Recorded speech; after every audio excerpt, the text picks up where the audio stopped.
Peter. How do I get a hold of your newsroom?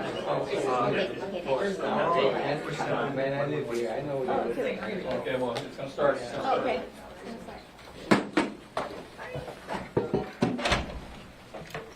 You guys took up my space on my podium here. Good afternoon. Thank you all for your patience. I'm Chief Todd Raybuck, T-O-D-D-R-A-Y. You want me to start over? Chief Todd Raybuck, R-A-Y-B-U-C-K. I'm the Chief of Police for the Kaua'i Police Department. Before I give a brief statement and introduce the Prosecuting Attorney, Justin Caller, I want to just kind of give you a little bit of a heads up on how this press conference will run. If you could silence your phones, that'd be fantastic.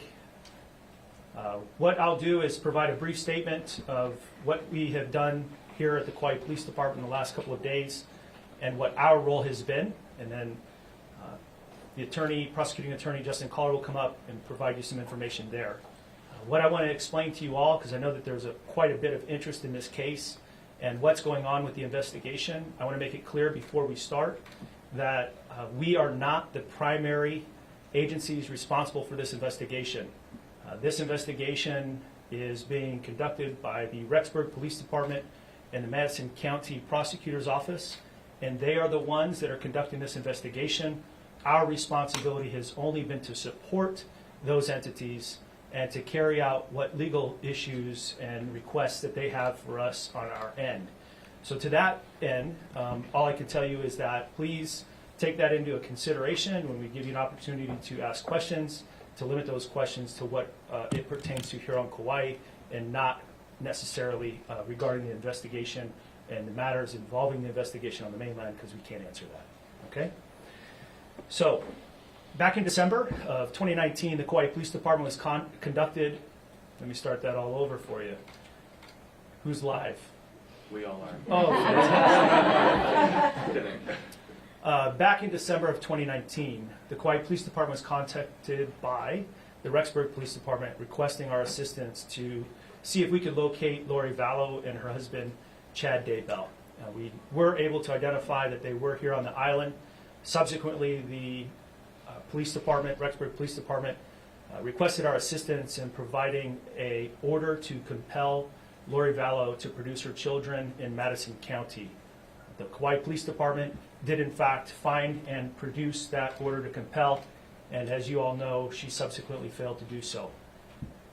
In addition, the Kauai Police Department, through the affidavit in support of the investigators in the Rexburg Police Department, were requested to serve a search warrant on the residence where the Daybells were residing, as well as the vehicle that they were operating. We did enforce that search warrant, and all of the information that was gleaned from that search warrant was provided to Rexburg PD. Now, obviously, yesterday, we received information from the Madison County jurisdiction courts through the Rexburg Police Department that a $5 million warrant was issued for Lori Vallow's arrest. That included the ability for the Kauai Police Department to take Lori Vallow into custody on the following charges, according to the warrant: 2 felony counts of desertion, and non-support of dependent children, resisting or obstructing officers, criminal solicitation to commit a crime, and contempt of court. Lori Vallow was taken into custody without any incident by detectives of the Kauai Police Department. She was transported here to the Kauai Police Department headquarters and booked into our cell block, where she stayed until she got taken to her court appearance earlier this morning.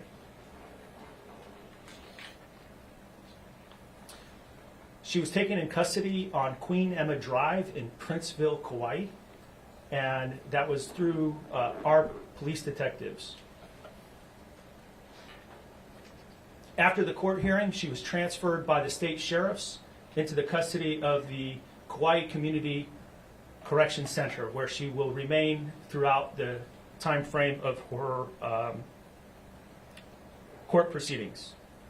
So what I want to reiterate is that we are all hopeful that we are able to locate the missing children, Tylee and JJ, and we appreciate the community support. We appreciate the media's interest in this story, and helping all the investigators try to locate these missing children. At this time, I'd like to introduce Prosecuting Attorney Justin Kohler so he can provide you with his statement. My name is Justin Kohler. I'm the prosecuting attorney for the County of Kauai. I'm sure all of you were across the street for court and saw exactly what happened, so that's what happened. And as Chief mentioned, we're not the lead on this case.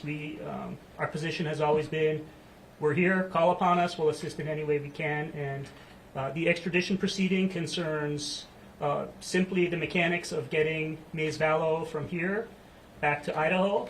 The underlying substance or merits of the case involving the children will not be litigated here on Kauai. The extradition proceedings, what she can contest during these proceedings basically is the legality of the arrest, and really that's about it.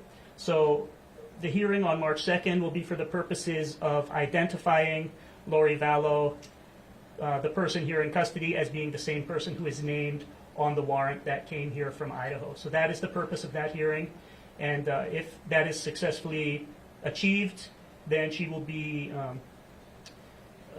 commanded into the custody of the Idaho personnel once we receive the governor's warrant and have it domesticated by our governor here in Hawaii. So that's about the extent of our involvement in the case.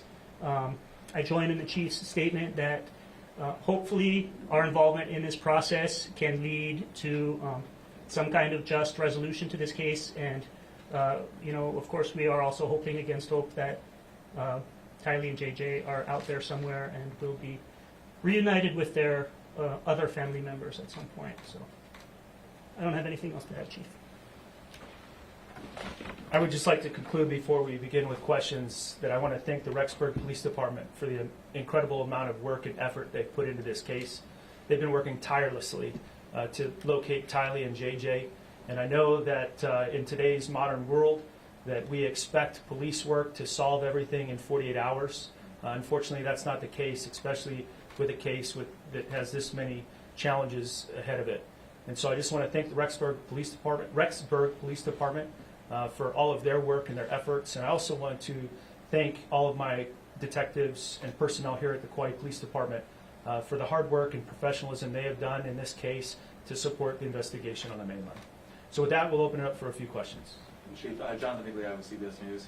The couple have been island hopping recently.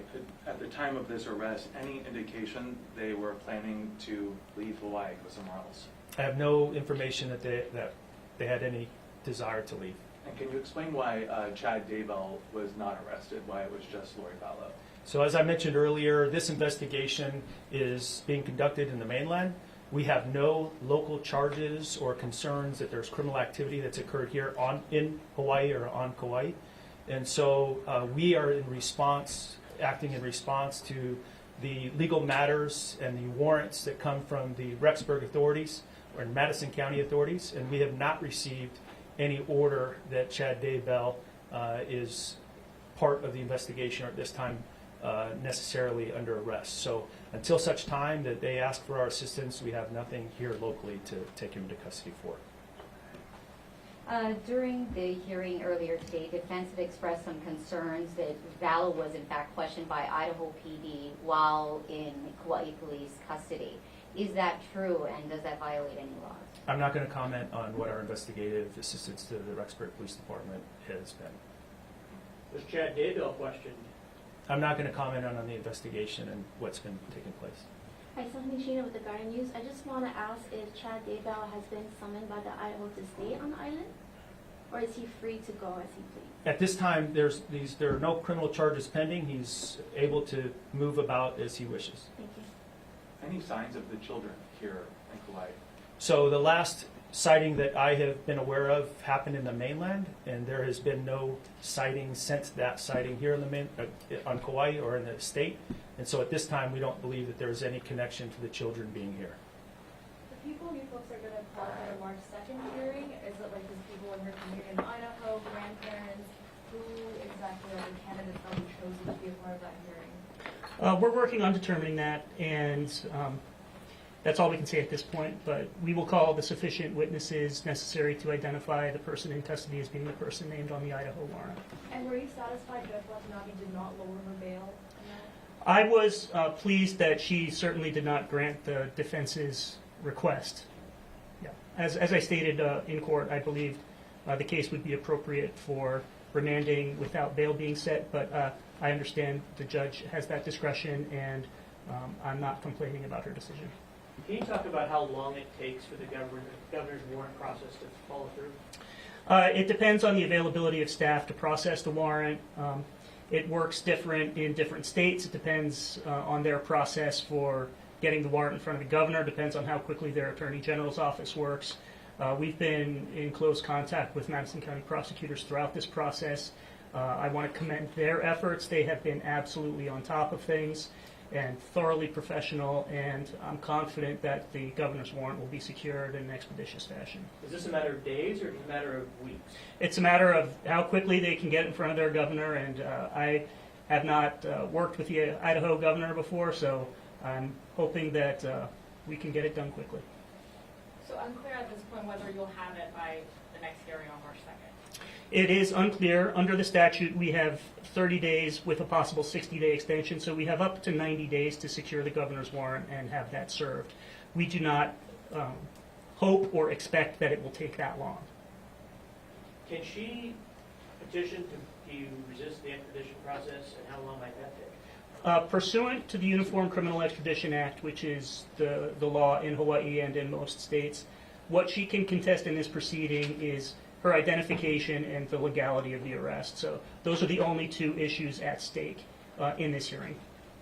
We'll take two more questions. Chief, In terms of, can you confirm that Tylee's phone was found during a warrant search, and also whether there were any activities during that time? No. Speaking broadly, just with your history carrying out investigations, you've been doing it for a long time. I know as part of the warrant, it was revealed that records show, financial records, that childcare has not been paid for since the kids have gone missing in September. JJ's medication, his autism medication, has not been filled since September. For people that are watching this all around the country and world trying to figure this out, what do those clues laid out in that warrant mean to you? That was a great attempt to get me to speak about the investigation that's occurring on the mainland, which I'm not going to do. So, Ashley, last question. Chief, we're hearing that Lori will be isolated in her cell for her own protection. Is that true? So she's been moved to the Kaua'i Community Correctional Center. It's their responsibility to determine how she should be properly housed, and so I can't answer that question. Thank you very much for all of your time and attention. Appreciate you guys and your interest. Thank you. Thank you.